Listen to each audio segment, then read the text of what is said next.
Today we are making a zero fray fall wreath, and here are 3 fun facts about today's wreath. Number 1, it's a square wreath. And number 2, we are using my orchid ribbon bundles on this wreath. And number 3, we're using the Nadia Method, which is a zero fray method for a wreath that will last you years to come. My co-host today is Simba, who is really wiggly. You want to give me 5? That's right. And we are ready to get started on our beautiful square fall wreath.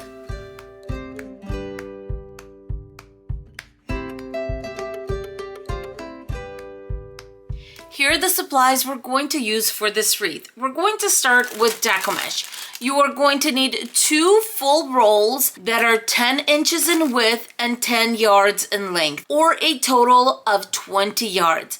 I'm going to be using a full roll of this dark sagey green, and then 2 half rolls of this golden kind of beige and orange. When it comes to ribbon, you can either use 2 rolls that are 2.5 inches or 2 rolls that are 1.5 inch. I will be combining 2.5 inches and 1.5 inches. Both of these are wired. This one is a beautiful stripe, and this one has some stunning golden leaves, and this whole ribbon sparkles. A pack of pipe cleaners. For decor, I will be adding some leaves. When it comes to the sign, I fell in love with it because pumpkin spice is something I drink throughout the entire year.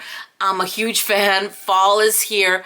How absolutely gorgeous is this? Before you ask, I got this in Temu, and in the description box below, you will find all the supplies for this wreath and where I purchased them. This sign is 8 inches in width and 12 inches in height, and it's going to be perfect to put on this square wreath form. Now this square wreath form is 14 by 14. We are going to put it in a diamond shape, and this sign is going to go right in the center. What a great way to use a large rectangle sign. It's time to do some math. Each roll is 10 yards in length, and we're going to be cutting it into 15-inch strips. That means we're going to have 24 strips of Deco mesh in each roll. For that second roll, where I'm going to be using 2 different rolls, I'm going to be cutting 12 pieces from each Deco mesh. That'll give me a total of 24 plus the 24 from my green roll. That's going to be a total of 48. It doesn't matter if you're going to use 2 rolls that are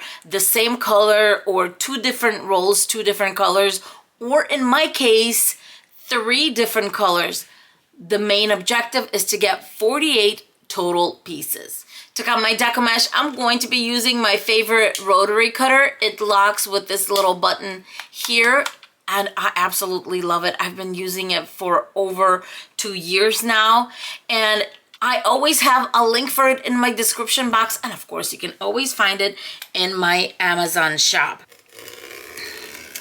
It cuts real well, real quick, and if you want to speed up this process, you can definitely overlap some of that Deco mesh that you have and cut a few pieces at the same time. I'm going to straighten out my other Deco mesh, the orange one. I have my green one. Let's layer on the gold one. This one's so pretty. And then our orange one. Whenever I'm overlapping Deco mesh like this, what I like to do is gather it together and clamp it off from time to time. I'll just use these pink clamps that I get at the DollarTree. Keep them nice and flat. When you straighten them out like this, you're not going to have one that's longer than the other. They're all going to be nicely cut together. After I have a chunk clamped off, I'm going to go back, cut what I need, and then clamp more off. And that's how I'm going to get through the roll. I'm only doing 12 pieces with them on top of each other because I only need 12 of the orange and 12 of the gold. And all of these are at 15 inches, as I said. I'm going to just gather them together and put them in a laundry basket. Wasn't that nice to have that right there? Let's measure this off again. This rotary cutter just went through that like butter. And look at this, having it clamped off was so nice. Take this off and I'm done. When it comes to my pipe cleaners, I'm going to cut them in half. Since we're going to need 48 bows, we're going to need 24 pipe cleaners that I'm just going to fold in half and cut. After I cut, I'm going to fold them in a little V. This is going to make things so much easier when I'm putting together my little bows. Now it's time to make our bows. The first thing I'm going to do before I even touch my Deco mesh is grab some lotion. I know this is weird, but you know what? When you're bringing these little bows together, sometimes if your fingers are too dry, you can kind of scratch your fingers as you're working with the endings of the Deco mesh. So I like to put just a little bit of lotion on my fingers and off we go. I have my orange one and then the green and gold. Let's see if we can move this kitty over just a little bit. I'm so sorry, Rocky. All right, here we go. To make our bow, we're going to grab our Deco mesh, and what I like to do is just walk it out until it overlaps about 1.5 inch in the center. When I have that 1.5 inch overlapping, I'm going to put the whole thing vertically, and with one hand I'm going to hold it on top right here because we are working with 10 inches. My overlapping is right in the center, and I'm going to collect, walking it up from the bottom up, and just gather all of that right in the center. When you have your beautiful bow, grab one of your pipe cleaners, put it over. Did you see how easy it was when you have the little V already? This is the smooth side of our bow. Now I'm going to pull it back just a little bit, and then I'm going to twist it. Twist it a few times, and there we go. We have a beautiful 0 fray bow. All our endings are either right there at the end or on the other side on the inside. I'm going to pull on the bow just a little bit just so you see how secure this sweet little bow is. The nice thing about this technique is using softer Deco mesh usually means it's cheaper Deco mesh is even better because then it's easier to make those bows. Let's overlap about 1.5 inches. Put our Deco mesh vertically. The overlapping is right in the center. With one hand, I'm going to hold it nice and secure, while the other hand is going to collect all of that Deco mesh right where it's overlapping. And this is why having a softer Deco mesh, this one is from HobbyLobby, by the way, is just fine. And look at that. You're going to have a beautiful, beautiful bow. Here's my pipe cleaner. Let's bring it over. I'm going to pull, keeping everything nice and secure. Give it a few tight twists right there at the end, and look at your beautiful, beautiful bow. I started using this method when I was working with DollarTree Deco mesh, and I was looking for a way to use it where the Deco mesh does not fray, and I thought, you know what, let's just overlap endings. And of course, I love bows, and I made this bow. If you would like to see a video where I actually use DollarTree Deco mesh and this method, I have plenty of them, and I will make sure I will link a video where I'm making a wreath using the 6-inch Deco mesh in the description box below. Here's a few twists on this beautiful green one, and bam, we have a green bow. Now it's time to turn on something fun, some music, maybe your favorite show, and it's time to make the rest of these bows. All my bows are done. Now it's time to attach them to our wreath base. First thing I always do is flip it upside down where it kind of looks like a plate with the sides coming up. The reason I do that is when you're attaching bows in this case, or petals, or whatever you're attaching, it's always easier to do it because you're doing all the work in the back. You're twisting everything. in the back. This wreath base consists of 8 sections.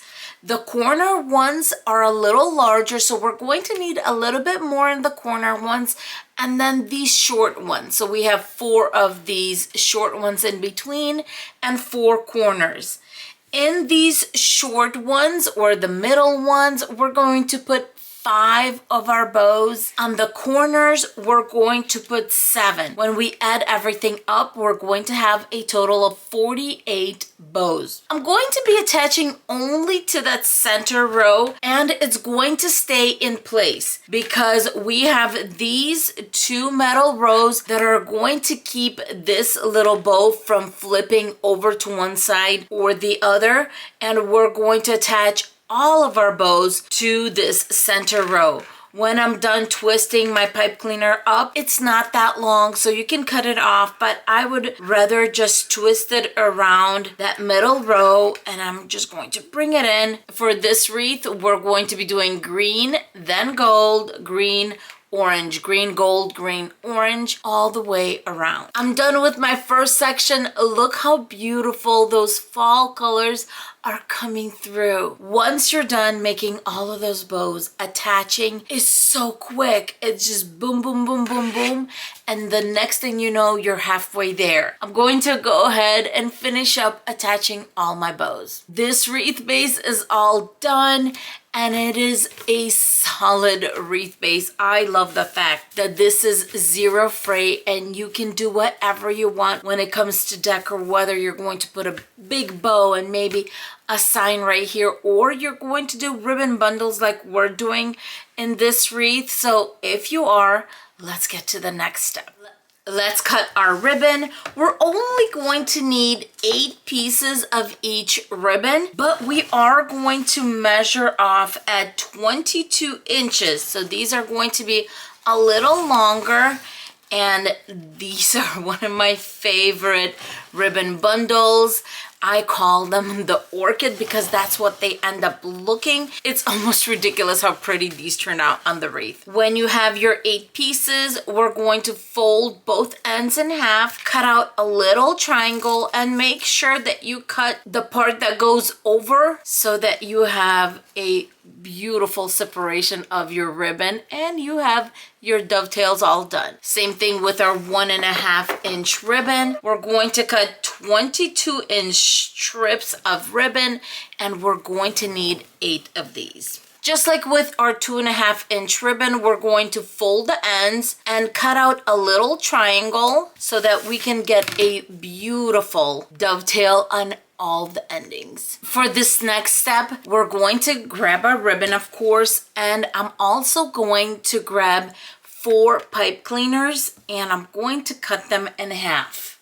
Let's put those to the side, and let's do our orchid ribbon bundles. The first thing we're going to do is fold our ribbon in half, and we're not going to pinch here because we want this to be rounded. What I'm going to do is I'm going to eye the center, pinch the sides so we know where the center is, and let's put it off to the side. Now we're going to grab the 1.5 inch, same thing, we're going to fold it in half and in half again, pinch to find the center, and now we're going to bring this together. I'm going to have the loops facing the opposite way. So we have a loop in the tail and then tail and loop. Where we pinched, we're going to bring everything together. In the next step, we're going to make sure that everything is facing up. So your top ribbon would be facing up and that bottom one will have to be flipped. Sometimes you can do this right on the wreath when you're attaching, but I like to do it when I'm putting my ribbon bundles together. Once I do this, I'm going to go to my second ribbon, and that bottom piece is going to be upside down also. Let's twist that, grab our pipe cleaner, and bring everything together. Give it a few twists, and as you can see, I lay it out right away. We have 2 tails and loop in the center, and then we have a loop and the 2 tails going to the side. All my ribbon bundles are done. I'm going to put them to the side, and now it's time to attach. We're going to put them basically in the middle of each section. We can definitely do this from the back. I understand that we don't have even number. So what I like to do is, since I have 5 here, I'm going to count off 1, 2, 3, and then put it there. And I'm just pulling through a little bit. On the first one, you kind of want to see how far you need your pipe cleaner to be pulled up. So about there, I think that's fine. Not all the way for sure. So what I'm going to do is basically I'm going to tie it at about 1 inch from the tail. It's going to stay in place because our little bows are going to keep it in place. And I'm going to just twist that around that center row. And then since we have 7 here, I'm going to count off 1, 2, 3, 4, and that's where I'm going to attach. And then of course 1, 2, 3 attach, 1, 2, 3, 4 attach. That way you're going to have even spacing with all your ribbon bundles. Next, I'm going to go around and make sure that all my 2.5 inch loops are facing out and the tails are facing in, and then vice versa with the stripe ribbon. I just feel that because we have a 1.5 inch ribbon and 2.5 inch ribbon for these orchid ribbon bundles, having them face the same way is kind of a nice way of keeping symmetry and just balancing everything out beautifully. Next, it's time to attach our sign. Working my way in, making sure it's going to look beautiful, and then we're going to add the leaves behind the sign, basically going to center that. The first thing I'm going to do is attach the wire. 10 inches is more than enough for these pieces. My floral wire I'm going to put through all of the little holes, and this sign has holes on all 4 corners. We're going to do 2 nice twists. With the floral wire done, I'm going to bring in the 2 bushels of leaves that I have, and all I'm going to do is divide these in half, just like this, making sure that all the leaves are the way I want them to be, close to the sign. I'm going to bring the berries out. I think this looks good, and here is what I'm going to do. I'm going to grab a piece of felt. This one's a little bigger than I usually use. This one is about 3 inches by 2 inches, and then start pouring hot glue. And I just want a lot of hot glue on those branches so they're not going to go anywhere. Put my piece of felt right over that section, hold it in place. The leaves look really good. The sign I think is right in the center. Going to lock in that floral wire and make sure that that sign is fully attached. Now that we attached everything, I would usually cover the back of the wreath using a beautiful ribbon. You want to use about 2 to 2.5 inch ribbon. Since this wreath is going to stay with me because I am obsessed with the sign, I'm not going to be covering the back, but what I do need to do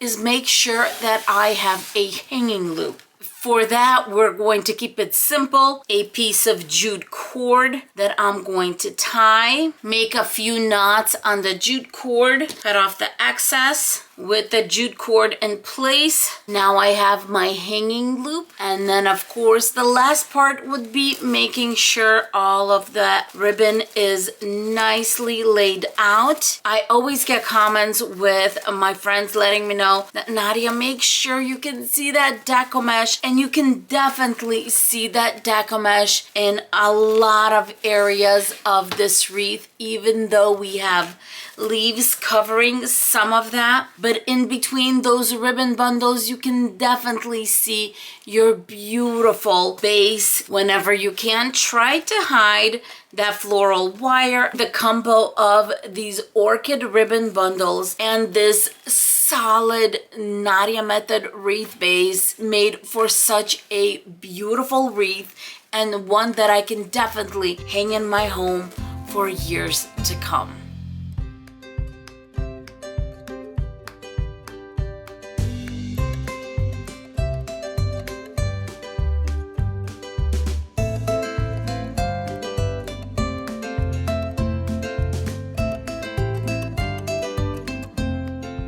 I hope you enjoyed today's fall wreath tutorial. For more tutorials like this, don't forget to like, subscribe, and of course give us a thumbs up because that keeps us coming back. As for Rocky and I, we're going to say thank you so much for being with us, and we will see you in our next video. Mwah! Say bye!